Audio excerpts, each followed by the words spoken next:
Hi, I'm Jeff with Westcott Designs, and today we are going to talk about the 4Runner TRD PRO. A lot of people convert these, they put a lift in them. A lot of them will actually run our lift kit in these trucks. They run a 285 7017 on the factory wheels, or some of them will change out the wheels and the offsets of the wheels.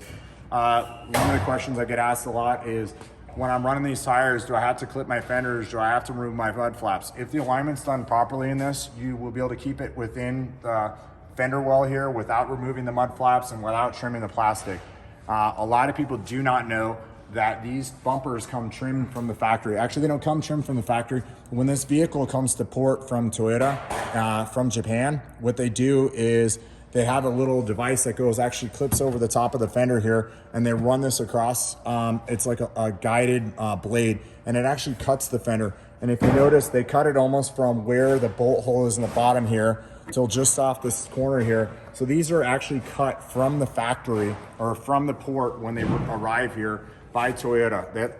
This is all done by Toyota. This is why even on the 265s that are run on at factory, why even when this tire goes to compression here and it's at full lock as a turn, it doesn't rub the tire up in here in the fender. They did that on purpose, so when you're out there, you don't have the tire rubbing the fender. So it works really well with the 285s on the setup without having to do any trimming, because it's already pre-trimmed from Toyota when it gets here.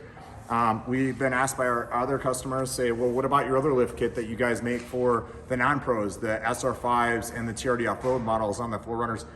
This bumper does not come trimmed here. So this is something that you will need to do to trim the fender to get ready for your 285 tires from rubbing here at full lock on backup out of a driveway or even off-roading.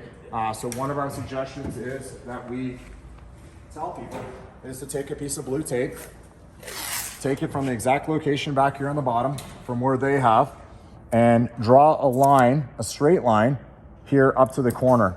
And then what you're gonna do is you're going to take a straight edge or a blade, and you're gonna cut this straight here. This allows you to get the fender where it needs to be cut on the edge here, kind of like Toyota already did. We just take the tape a little bit farther and we clean off this additional edge right here. So it ends right here where it changes transition on the edge of the fender where it comes down. So we take this edge directly off of here. This will keep from any kind of rubbing issues or anything when you're running a 285 on these trucks, whether it's our lift kit or somebody else's lift kit. This will allow you for no tire rubbing. But it's a good spot to look right down here off the bottom ear down here where the last bolt goes in the bumper to the inner fender well. And just lay it to there, and you're gonna cut it directly in a straight line from that point there. It works really well for coming up and not have to worry about where it's going to rub or not rub at that point from there forward.